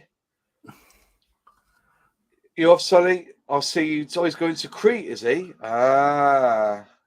See you, Sully. Have a good evening, mate. Yeah, have a good one, Sully. Farewell. And buy a Spitfire. Buy a Spitfire. Yeah, and you can weather. Yeah. You can weather. In case anyone's wondering how I'm managing to put decals on this whilst the instructions are down there, I have it on my screen in front of me as well. Yeah, I get that. It's like the seats, is it? Look at that for seats. It's like bloody deck chairs in this kit. Look at that for seats. Look at that. It's like a deck chair. Nothing smooth as that. Yeah, let's see if we can polish a turd. When I build this video, I'm gonna say, can I polish a turd? Yeah. No, there's a guy on TikTok, and he's a young lad, and he's cheers, Solly. No, fuck the Spitfire. Sorry, lad, he tried to do this, and he said he failed on it. And the ones I've seen build it as a starter set have used the paints, and they look a bit, So I'm going to spray this one and see if we can get it to look half decent. But That is the chairs, man. It's like a park bench, isn't it? Look at that. That is the chairs. And look, you've even got your McDonald's cup holder there, so they can fit your milkshake or See, your there you Coca-Cola go. in the side. Look at that. You can moan about that, can you? Yeah. No. If it don't fit, I'll just blame the age of the tooling. No, I just blame the manufacturer, mate. Just blame the manufacturer, yeah. It don't fit. We're not rubbish modelers. It's just the No. manufacturer doesn't The know how to manufacturer, build. yeah. Airfix just don't care. Yeah. That's all it is. Yeah. Do you know what? That- I think Airfix are one of the most caring people out there now. I get nothing from Revel. You get nothing from Tamiya. Those who are embracing is Airfix. They're embracing their Absolutely. community. Yeah, but you are the special boy for them. They're grooming you, Moz. Ah, no. Come here, Moss. Yeah. I think they should release a 1/72 Hawker Hunter because they now have a real Hawker Hunter. There's no excuse. There's no development costs for going and measuring that, is there? They can just do it in their lunch break. But isn't there something wrong with that Hawker Hunter or something? It's not exact, is it? It's what plane is ever exact? Define exact. Define exact, yeah. Defined exact. The Mosquito. Even the Spitfires, there's so many different marks of Spitfire, isn't there? Yeah. That's why you have to have lots of them.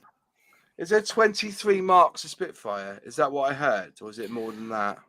So I remember, I wish I could find this book. It was a book on the Messerschmitt 109, and it goes on this introduction. It's this great speech as to how there were so many more marks of 109 than there were Spitfire, but it doesn't classify it properly. It literally just says 1 to 47, which is the Seafire 47.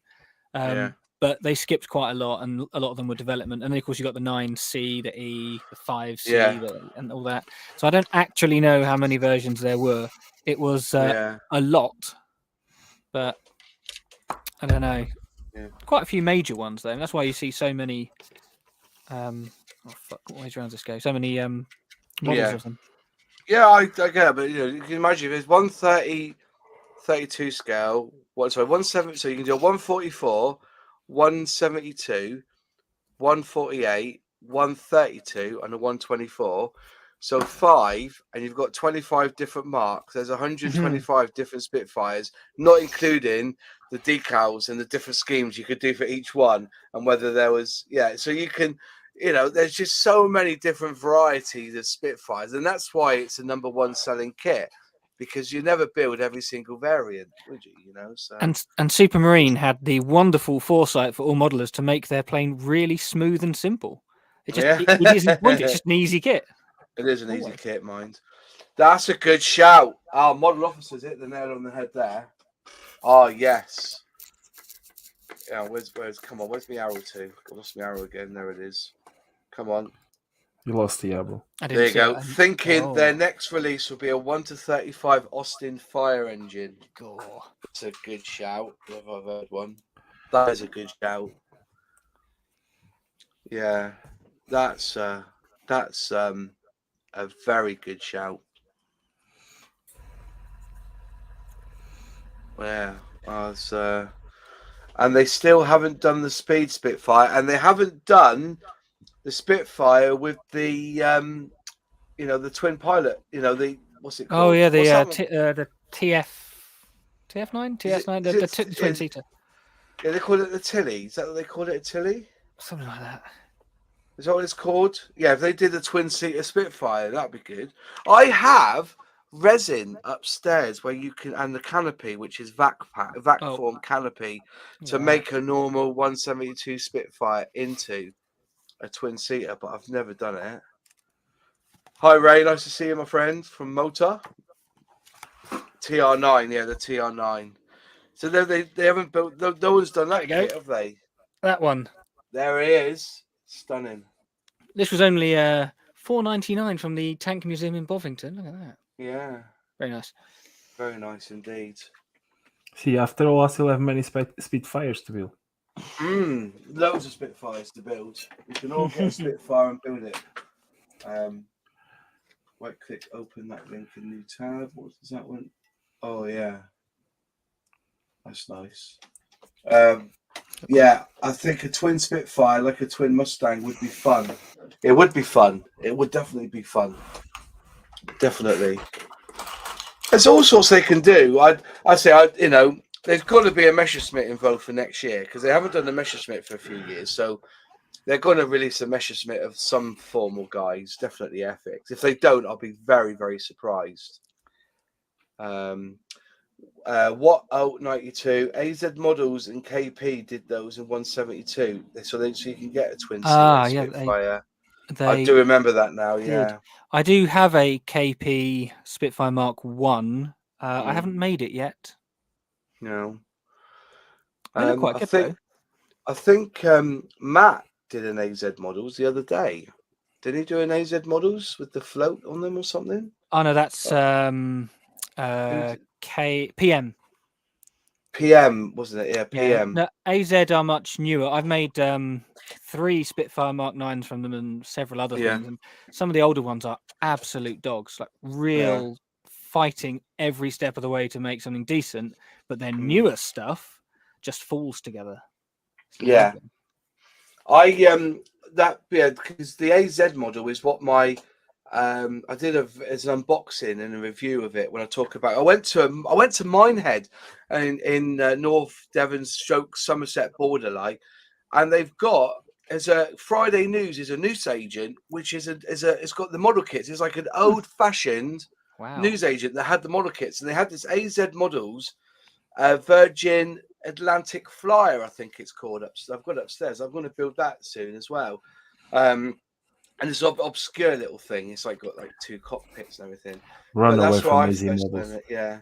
So that's it. Model minutes, PM model, Spitfire, float plane, unboxing. And I did have that in my stash as well before I sold it. I wonder if I sold it to Matt. Did you buy it off me, Matt? Yeah, they did have the float plane. It's a rubbish kit anyway. Yeah. All I can tell you, run away from AZ models. AZ Models, yeah? Yeah. No, it can't be that bad. The new stuff is fine. No, it's not. The old stuff. Lie, you lie. You're lying to me, Cat. I made their. It was under the brand Admiral, the Douglas Devastator, and it's just so wrong in so many different ways. It just, and I know part of it was just me not making bits right. But even so, the undercarriage is the wrong shape. It doesn't fit properly. It's too long. The instructions don't make sense. And after wrestling with it, I wasn't very happy with it. But I have the chipmunk to build. I've made one of those. That's considerably better. It's not quite as good as stuff like their Spitfire Mark 9, but it's still nice. You can't get a Spitfire wrong, though. Surely you cannot get a you can't get a Spitfire wrong now. Italy once released a Mark 9. It was either this way or the other way around. It was a Mark 9, but it wasn't. It was a Mark 5 with a 4-bladed prop. The whole front end was wrong. Really? It does surprise me with Italy. You don't hear much of them anyways these days, do you? Of whom? Italy? Yeah, Italy. You don't hear them. I've got in my stash, and I did a video on it on TikTok, of an Italy kit that was boxed as Revel, but it wasn't Italy, it was Italiari. You know, when they had the long name. Do you remember that? Yeah. They had that really long name, didn't they? Italiari, like that. And it was boxed as Revel. Yeah, and you get it, it's Revel, and you open it. It's going to say Italy on the box, obviously, but it's Revel. Pick it up, and every single part in it is Italy. You know. Yeah, the Revel F18 is Italiari. And the steam locomotive that you have plastic, that is, I think it's an Eschi tooling, but it's the same box for same model for Italy and Revel. I just realised that same tools. Yeah. Yeah, I have finished the T-33 Shooting Star from Italiari this weekend, and I have the locomotive going on. Yeah. Which has 2 LEDs already. It shines. Nice. So now just need to figure out the smoke generator and I figure. Yeah. Model Minutes has said that the PM model's Spitfire float plane is unboxing, so that's a good little model to build, isn't it? You know, I've never seen them a Spitfire. The Spitfire. Spitfire. Spitfire, yeah. It was a little known lesson in aircraft. Yeah, lesser known model. Yeah, that was like the Mark 62 or something, wasn't it? Or the 60 or the 69. You know, it's AZ and KP have older new kits. Older ones are a bit of a handful, but the newer ones are okay. Yeah, KP's Polish, isn't it? Isn't it a Polish company, KP? Yeah. Yeah. What the new stuff? There's other stuff that I've got from them. I've got a whole load of stuff upstairs from them. And just opening the boxes and looking at the tooling, you think, is this the same company? Like 2 years ago, I was really fighting with it. No locating pins or anything, and it was just typical limited run. Whereas now, only problem is the instructions. See, the only problem I got with Italeri kits, ladies and gentlemen, is that the only real place I can seem to get them is Hobbycraft. And with Hobbycraft, you pay that Hobbycraft tax on everything. So whereas you could buy a Italeri kit for £22, when it goes to Hobbycraft, it adds that £10 value to it. Now it's 32 quid and vice versa, like, you know. So Amazon. Yeah, Amazon. The only kit I've just recently bought from is a Hella one, and I'm going to build myself a Ferguson tractor. That's my next build, is a Ferguson tractor. Oh, I've built that one. It's absolutely amazing. It's a good kit, is it? Yes, it is. I'm going to build it. Kit. Build it and give it to my dad. Don't show me yours, because I'll think I'll never get that kid. It's not that good, man. It's a bit of a dog. Yeah. Oh, look at that. There's not much gloss on that, though, is there? No. I don't like gloss stuff. Did you know that the original TV20s, which is what that is, T20s, were never red? They were all grey right the way through. They were never red. Yes. Beautiful. Yeah. The red came in when they were taken over by David Brown, I believe. But I used to drive. My father owned a T20, and I remember driving one. And a David Brown. I used to drive a David Brown. Like, if there's a 990 out there, I'd love to build a David Brown 990. I used to drive that all up and down when I was about 15 years old, 16 years old. And because the exhaust stack was right in front of your face, I used to get diesel burn from that. Like, my face used to go red and itchy because of the heat from the exhaust stack. Nice little Fergie, yeah. Tiger, just going back to a subject from last stream about the vintage classic 124 Harrier being overpriced. It's currently the most expensive aircraft on their website. £2 more than the new Spitfire Mark 9C that's coming out. Whoa. Yeah. Is it really? Interesting question. Oh, shut up, you. that's my phone going on. Everyone's a critic. Everyone's a critic. Yeah. That will be an ecumenical matter. Yeah, I don't. The red on Fergus came in when they joined at Massey. That's right. Sorry, not David Brown. It was Massey Ferguson. That's right. Yeah. Because they originally had the power takeoff, wasn't it? The PTO on the back, and then and that's what built the Ferguson was the fact you had that little PTO power takeoff at the back, and they had so many implements to attach to that one tractor. It could flail, it could hedge cut, it could top, it could do everything. That's what it was. Could do everything that a modern tractor can do. Yeah, well, that's what it is. That's what it stemmed from. Yeah. That's it. So, yeah, I don't know the pricing of Airfix, and I wouldn't want to question it. All I know is that my last message from Dale, because I did point out and I said, no, I did mention Bearcat, I promise. I said, if I pay £2 more on this, because that's what the question was. He said it was all to do with RRP, basically. $40.99 is a sweet spot. And I said, if I could pay an extra £2 more, would you put in a decent bloody cement in these kits? And he came back and he said, not with the dollar being so strong against the pound now, it ain't going to happen.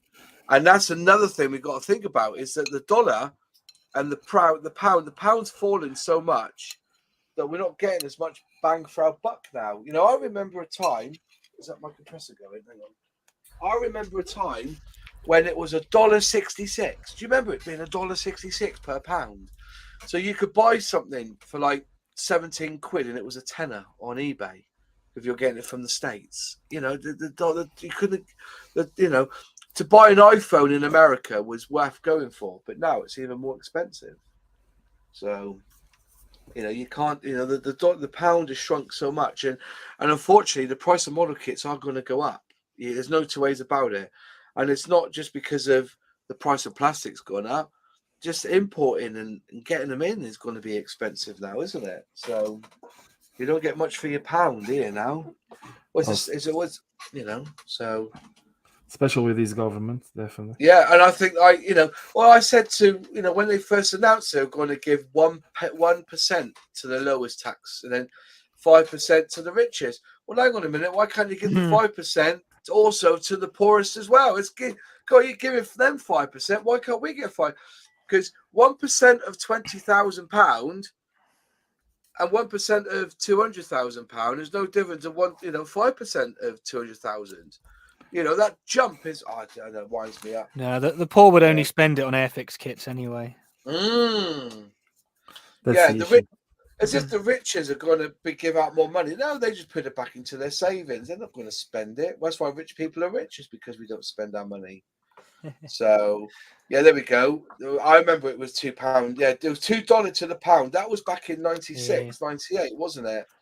It was 20 years ago, mind. And then we had the crash. Don't get an iPhone for America now. They no longer have SIM slots on USA models. That's true. Yeah. June 21 had a 5-year high at 142, but it's currently at 107. 107! Crap. Yeah. It's the lowest ever. Yeah. And you imagine the price of fuel's going to go up as well now, isn't it? Because every barrel of oil is sold at the dollar, isn't it? So dollar price is called the petrol dollar, isn't it? You know, so. Oops! I just threw my tweezers into my bowl of water. Into water. I was shocked by the price of the dollar. Clearly. Anyway, we're getting into politics now. Anyway, but dangerous. Getting into politics now. But yeah, you know, with the price of the dollar now against the pound, prices are going to go up across the board. Right, let's talk Spitfires. Yeah. So, favorite marker Spitfire.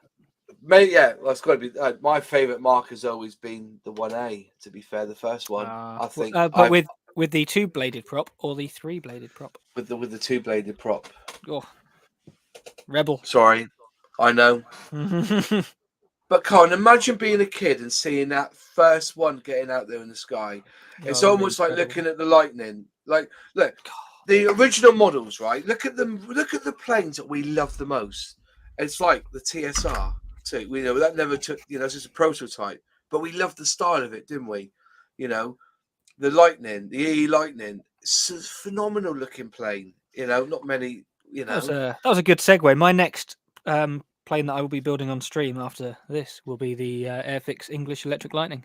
Yeah. Oh, if you do that, then you'll get one of these. Where is it? Hang on, I've got them here somewhere. So I found them again today. If you build an EE Lightning, and this goes to anyone who's watching now, if you build an EE Lightning, you get one of these EE Lightning Moz Models patches. Oh, look at that. So, and I've said that from the beginning. If you ever build an EE Lightning, just send me a picture with your address, and I'll send you one of these free of charge. So, yeah, that's what I've already got. I've got 50 printed. I've got about 12 left now. So many people did them. It was really good. What if I build 12 Lightnings? We can have 12 of them if you want. Oh yeah, that's reason enough. But are you going to build 12? Be honest, because I think you'll get bored after the second one. I probably wouldn't build 12. It's a little bit large. If it was Spitfires, then absolutely. Yeah. Oh, there you go. What Out 92 said early Mark 1 non-blown canopy.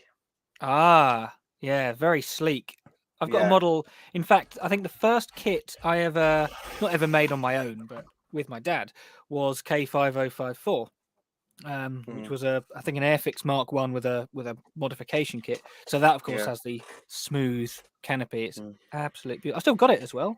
I don't like throwing too many things out, but certainly not something like that. So the first ever one, and then the other was a Mustang. I have got Lightning coming tomorrow from Airfix. Very nice. Yeah. Liam H, if you send me a pic with your address, you know my email address. Send me a pic to my email address, and send me a pic to my email address with your address, and I'll get one of these badges shipped out to you. I need to get my lightning out of the off the shelf to take a picture now. Yeah. Celtic West Mark 9 for me. Lots of people like the Mark 9. Yep. Is that because of the wings? Absolutely, Celtic West is the just the best looking. The overall balance, the nose is longer, the tail is a bit longer, and the proportions to me just look so very nice. Yeah. I like. Yeah, I said, but then it's a kit. But then again, I think the Tempest is a better looking plane, and I tell you, an even better looking plane is the Bearcat. And the Sea Fury. For me, it's easy as long as it's Spitfire. That's fine by me. Any Spitfire. Yeah, any Spitfire. You've got to build a Spitfire.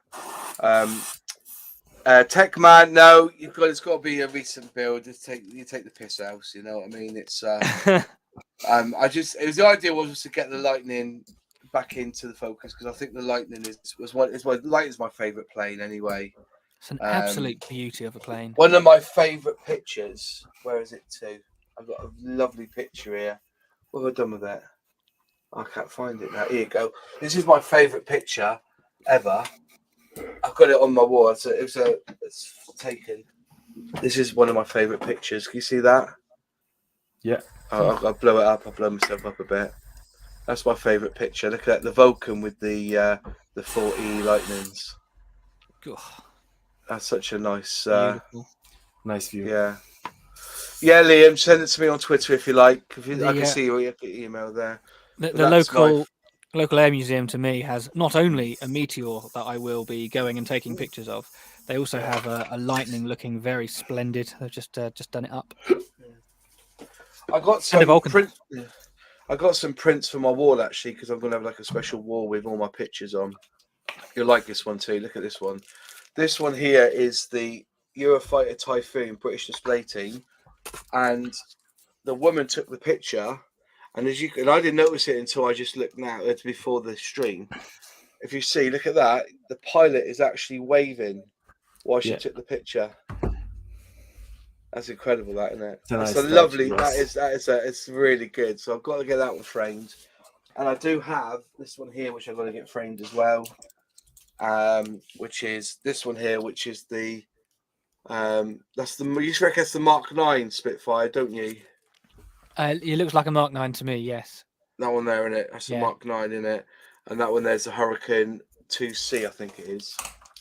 Yeah, it's a Hurricane. It says on the back Hurricane 2C. So you've got a Spitfire and a Hurricane. So I can get them put up as well. I've taken a few photos of planes at a place like Duxford, including a beautiful one of a P40, which I'm going to blow my own trumpet and say is just bloody wonderful. And I will hopefully get that framed one day. I'll show it off to everyone at some point. Yeah, good. Them just sent it to me on Twitter. Then I'll be able to find it. Built one 40 years long ago. Yeah, but they're worth building. The new Lightning is a nice kit. Mine's upstairs, which is 3/4 of the way built, because I wanted to do it as the one that's in Peterhead. There's a Lightning in Peterhead, isn't there, at one of the factories there? And I went up and took some pictures of it, but I haven't quite got that one down to an art yet. But hopefully, I'll be able to. When the new Lightning comes, I'll crack on and build that one as well. So then I can give myself one of these badges. Well, I think the next one is going to be the Spitfire Mark 9 C124 challenge. When people build that, I'm going to get these made up with an outline of a Spitfire and get the badges made up, because these cost me £3 each. These do. By the time I get them designed and I get them woven, and by the time I ship them out, I think it costs me £5. But I do it for the community. Like, you got something that's got my initial, my moz at the bottom there. And they come up quite well, like my patches anyway. They're pretty good. So it's nearly £100 for the Spitfire. I don't think I can justify that, no matter how much I love the plane. You're not going to buy it? You're not going to pre-order? Heresy. Heresy, that's all I hear. I've got 5 on pre-order. Oh, you bought my Christmas present, Mo. Thank you. Yeah. I haven't really. I've only got 1 on. But then again, I'm panicking because now I pre-ordered it. My bank card is buggered now, so I've got to use a new bank card. And I've asked them, can you please just use it? And they won't. So when the pre-order comes through, they're going to get an error saying we need to take payment. Then I'm going to have to ring them up and say, this is my new card detail. That's a right pain in the ass. It really is. Yeah.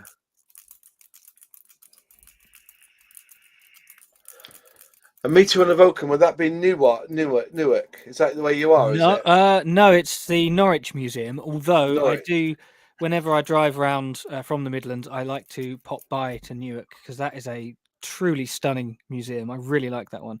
But no, it's our former RAF Horsham St Faith's, just north of Norwich Airport. That's my local. Can you send me the IP for that one, Liam, Captain? Sorry. The what for? The what? Oh, sorry, I was zoned out. For the new for the museum in Norwich. Oh yeah. I'll send you the details. Yeah. You far from Norwich? No, 25 minutes away, 30 minutes away. Yeah, you're quite good, aren't you, for where you live? You can go and visit all these old museums and stuff. Yeah, I'm 45 minutes away from Duxford and 30 minutes from Norwich. Yeah. See, for me, it's from Devon. The closest I've got is Yeovilton, RANS Yeovilton. We'll go and see Concorde there, the prototype Concorde. Then we got Bristol, which is quite a good day out. Going up there to see Concorde up there as well. That's a good day out as well. But it's I say that there's no real planes at the Bristol one. It's just lots of models and stuff. Yeah. And then they've got Concorde in a hangar on the outside. Right. What time is it? Of course. Look at the time. It's gone. 2 hours have gone again. Honestly. I don't know why we bothered. I suppose that fits in there, does it? Time flies when you're building models. Yeah. When and you the are social plastic alchemist. Yeah, exactly. Yeah. I suppose but you've done 4-hour Twitch streams before, haven't you? Yes, done 4.5 hours stream. Yeah. I've done that with video games, but I don't think I could do that with this sort of thing. I think my concentration would just plummet. All depends on the people that you have around, and you know that I have a nice bunch. I have a nice bunch around that keep me on my toes. I bet. So that flies by. Having them on the background, I don't even notice the hours. I've done 10 hours streaming before. Really? Yeah, the missus came in and brought me my dinner, so I'm still playing a video game whilst eating. The longest stream I've ever watched from beginning to end is Quick Hits when he built that yellow nat, and I remember watching him all the way through the day, and he'll go off and get some lunch halfway through and cut the stream and then come back. You've got Cornwall Aviation Museum down from you who are currently fighting Devon Council to stay there. I know it's an absolute tragedy that they've done that, and it just shows you how shit politics is. It really is. How dare they just kicked them out? Said at the end of this time, we're not renegotiating your deal. Just get out. So most of those planes, unless they can be found homes, will be scrapped. You know, I can just about fit a little plane in my back garden, but I'd have to crane it over the houses to get it in situ. And the wife won't be happy because where will the chickens go if I had one of those planes? But there you go. There's have you seen Chicken Run? I'm sure they'll be fine. Yeah, I know there's an E Lightning on the way to Liscard, just by as you go over the Sotash. Is it Sotash? Is it, or is it St Austell? As you're on your way to Liscard, there's a Lightning in the car park. So. With no engine or nothing, just a bit of fun, So. I don't know if Captain knows this, but there was a pub nearby us that they had airplanes on their beer garden. I Do did they? not know that. Yeah, I can't remember for the life of me now what it is. But it's Everyone's close by to Googling us. it now. Everyone's Googling it now. Planes in a beer garden. Let's go. Yeah. Yeah, they had all these kind of airplanes, and you could visit them while Wow. being on the pub. Yeah. This is probably more directed at Moz than Plastic Alchemist. You'll guess why very shortly. Do you ever get most of the way through doing the decals and just lose the will to do any more? Stenciling decals is the Like, ones look that. at all these little. Oh, you can't even see it. Look at all these little red things. Like, I don't need that. No, Can't be asked. I'm done. Yeah, but there's decals and stencils, isn't there? That's the issue. Yeah, I mean, look, it's got. And to be fair, 172, you will not see them. You really won't. Especially if Sully gets hold of it and weathers it, you never see them. All the important stuff on it. Yeah, it's got a few little ones. How did you get on with the yellow on the front of those wingtips? Did you get them to go down all right, or did you spray them on? I just painted it. Oh, that's cheating. Hey, see, the result is fine. It speaks for itself, right? It's a half job. That's half job. We've not used any of the decals there. Anyway, gents, it's gone 10 o'clock again. Appreciate you joining me tonight on the Airfix and Chill chat. Thanks for having us. That's good. Obviously, can you folks who are watching go over there and subscribe to their channels? If you can follow, you can follow them on Twitch as well. Using their, you can go on Twitch and search Captain VFC and Plastic Alchemist. You'll find them easily on Twitch. You won't find me. I do go on there, but only to watch Plastic Alchemist. I don't actually go on and he's spraying. And don't actually go on Twitch myself. I just stick to. I'm sorry. That's right. We just stick to YouTube for my my views and everything else. But you might find me on TikTok occasionally. You definitely find me on Instagram. But anyway, thanks for joining me, folks, and thanks you, Captain VFC and Plastic Alchemist, for joining me tonight. You're very welcome. A bit of a debate. If I get any more information from Airfix, I'll always put it here first. And remember to dry fit when you do a model, and you won't cry. Yeah, don't bitch around. Yeah. Just dry fit. Don't be ham-fisted. Best advice ever. Just dry fit. Thanks all for watching, and we'll see you next week. Have a good one. Good night, all. Have a good one, guys. Bye-bye. Bye. Bye.